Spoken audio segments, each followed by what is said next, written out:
Hi, my name is Jocelyn Waters, and I have been a mobile notary for 18 years.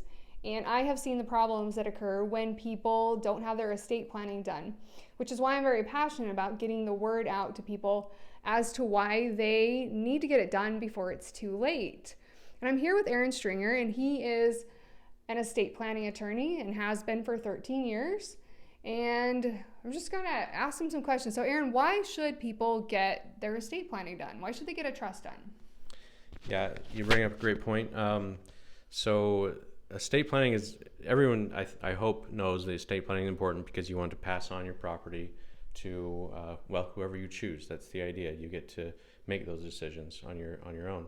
A lot of people have this misconception, though, that having a will is going to take care of everything, that it's going to, follow all your instructions, and that it's going to avoid probate.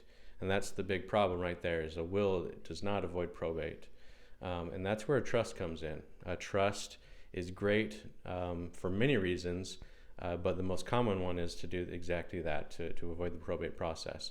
So first of all, what is the probate process? So that's it's when someone passes away, property has to get to that person, to someone else, one way or another.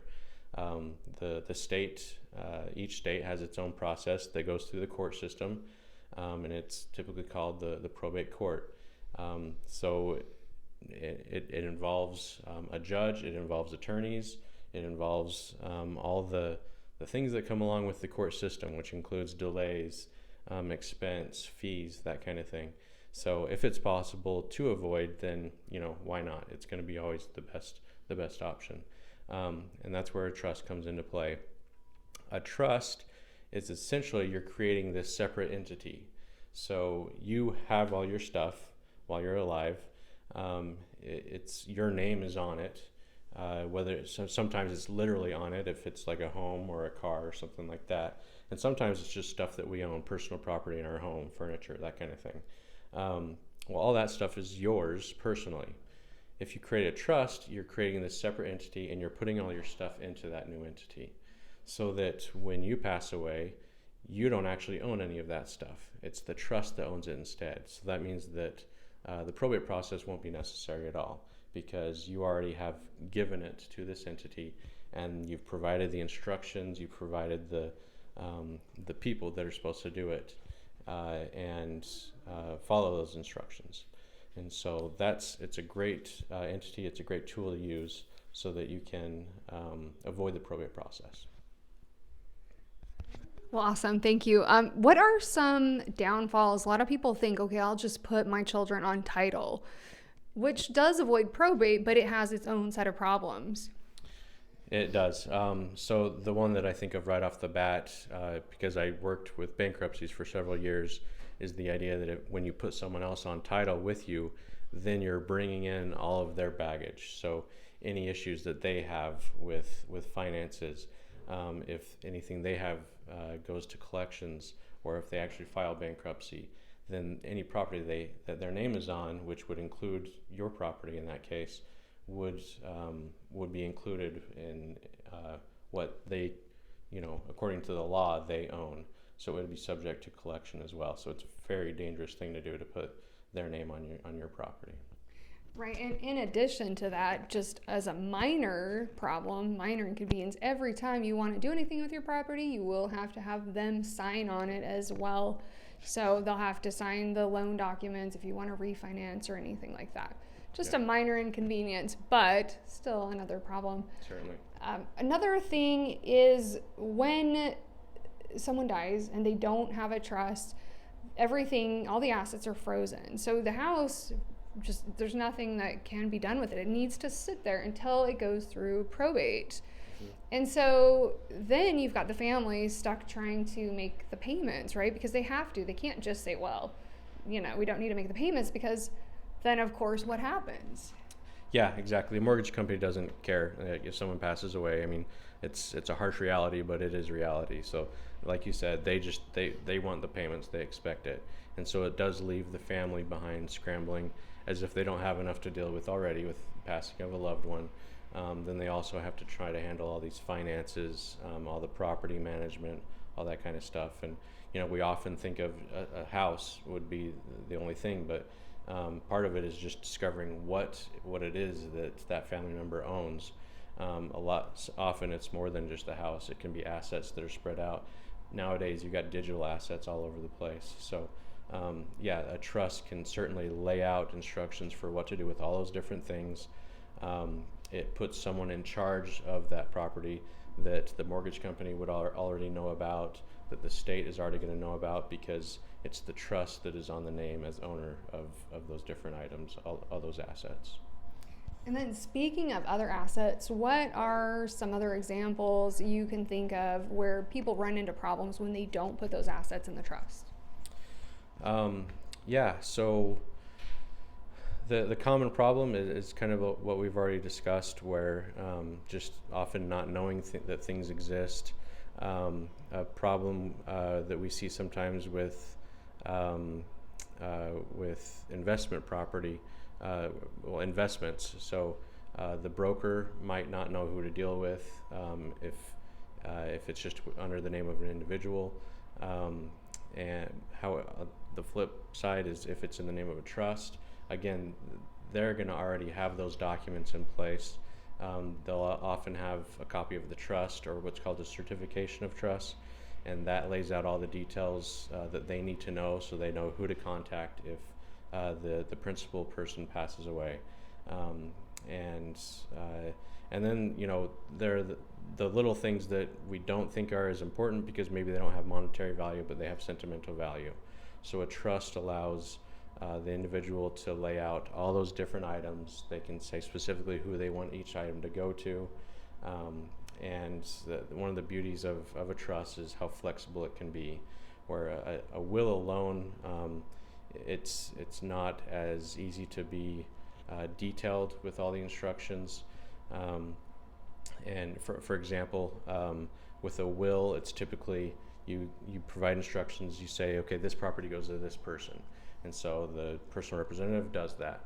As opposed to a trust, the successor trustee in a trust can have the instruction in front of them that says, okay, this property goes to this person, but once they turn 21. So it can account for the minors. And it can say, okay, they get 50% of it when they turn 21, another 50% of it when they turn 25. I mean, the options are pretty endless, but it does provide the ability for that deceased person to control what happens with their assets and make sure that they're protected and go to the people they want it to go to.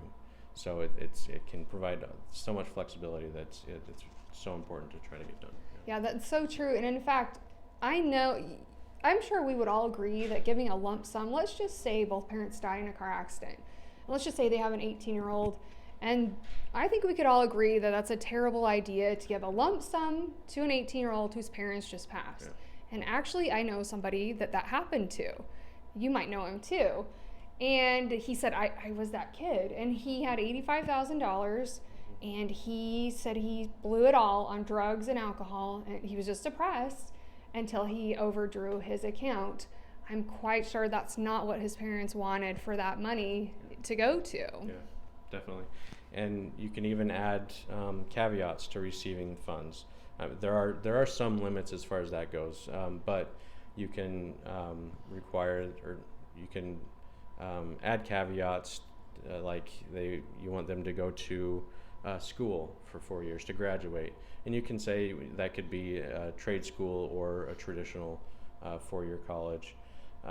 So you can add things like that, and it or start a business or whatever. Contingencies within reason that you can put on that before they get the money. Exactly. And at the same time, because most of us don't want to be too harsh with, especially with kids and everything, the trustee typically would have some discretion to release funds from the trust if there were things like medical issues or education, just the well-being of that individual, that beneficiary, so that it's not completely cut off, but to receive, like you were saying, lump sums, the full amount. Usually you do want to, lay that out over time so that it's not wasted. Right, especially at a young age. Now, another question I want to ask you about is power of attorney. I have had to reject so many people over the years because they would have me come out and I would find pretty quickly that that person has dementia or Alzheimer's. It's not difficult for me to see that. And I can't notarize legally, so I don't. And also, sometimes I have people come out and there will be somebody laying on a bed with their mouth hanging open, and I walk in and say, uh-oh, we have a problem. And they try to wake the person up. I know that they won't. They've never woken that person up and had them be coherent, right? Yeah. So if they have passed the point where they are no longer coherent and they can't get the power of attorney notarized, now they have to go through the court system, which is a lot more difficult. So you want to expand on that? Yeah, that's definitely it's one of the big differences another big difference between a will and a trust is a will only becomes effective upon that person's death, as opposed to a trust. It comes into play for exactly with the scenarios that you're describing there. So if someone is incapacitated, so Alzheimer's is a great example. Unfortunately, that touches many of us, It's a if not all of huge us. problem. If that person created a trust years ago, which is another good reason to get it done early. A trust is not something that's just for the elderly, certainly. But if they have that taken care of, then the successor trustee, who's chosen by the person creating the trust, then they've already got that all set up for that scenario. So this sometimes there's instructions in the trust that require one or two doctor's notes indicating that the person suffers from dementia or Alzheimer's, and then with that information that triggers the successor trustee's authority to step in.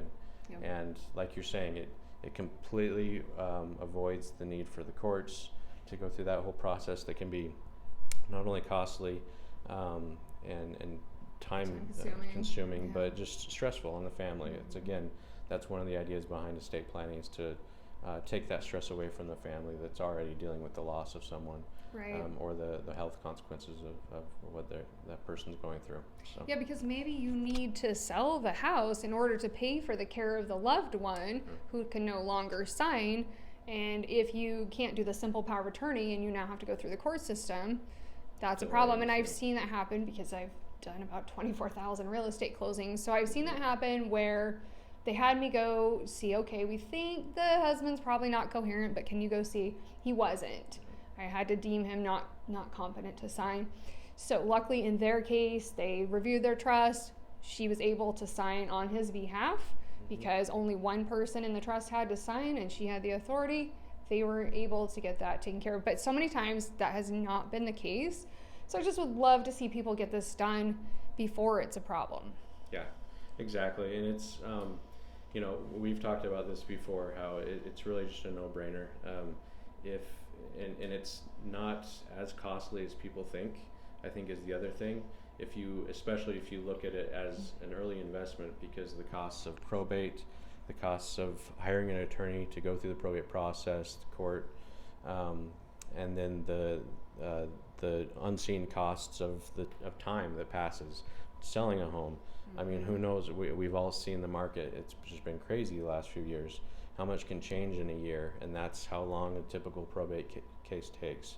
So yeah, that's another question I was going to ask. Yeah. About how long are you seeing? I know it depends on the jurisdiction. And another point is, if you have rental properties in different states, you have to go through probate in each state if you don't have a trust. Exactly. And so with the trust, again, like I described earlier, you're putting all that property into this new entity, the trust. And so if the trust owns all those different properties, then you don't have to go hopping from state to state. And I've done enough of those probates that it just, it doubles, quadruples the amount of not only time but energy and expense to taking care of what should have been a simple estate through a trust. And another downfall is a will is because it goes through the court system, it's public information. Yep. Do you really want your information out there for people to crawl out of the woodwork and possibly contest it? Another thing too is, let's just say that the will was created and signed and notarized on a person's deathbed, because I've done that. I do check for competency. However, a judge may say, they only died a few hours. I've had someone die overnight when I've notarized their will. I had someone die 1 hour later because the family called and told me. And the judge may say, I don't know, I'm going to throw this out because it was so close to death. I think I'm just going to go with the previous will. So that's another problem that can happen. Yeah, there's definitely more of an assumption that when someone creates a trust, it means that they took the time, they really made some decisions throughout the trust as far as who gets what, who's going to be in charge of these different things. And because it's more complex than a will, there is the assumption that the person knew what they were doing when they went into it. And so it's less likely to be challenged as opposed to a will, like you're saying.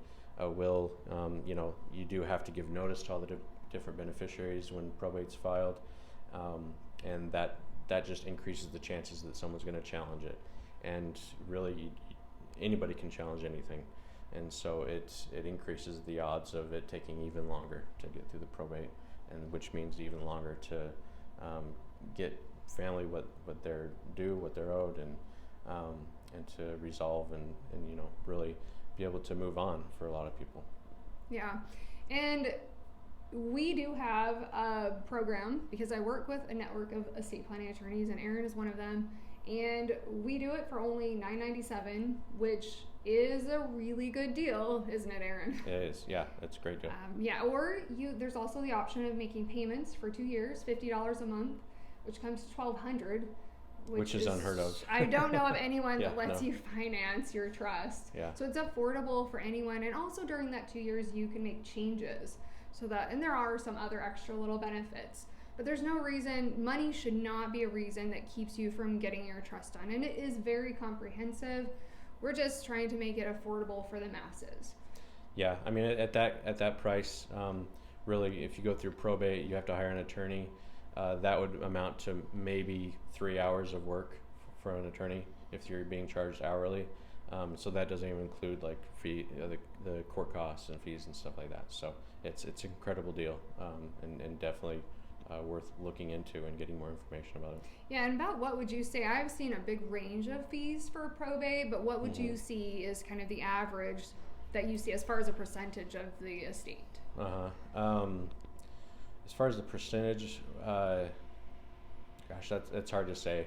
I mean, I know it. You could see probate fees for just the attorney's fees ranging from anywhere, to the $10,000-$12,000 range. If it's complex, then you're going to be looking at $30,000-$40,000 to really go through everything and do it carefully. Yeah. Okay. Well, awesome. Do you have any last comments? I don't, except just to we've got a lot more information to share with you. We've kind of just hit the highlights of getting a trust, and welcome you to let either of us know if you're interested in getting some more information. Yeah, and we do it over Zoom too, so you don't even have to leave the house, and a notary will come to the house as well, so you can get it all done from the comfort of your home. Yeah. All right, we're going to be making more videos, so check those out. Thank you.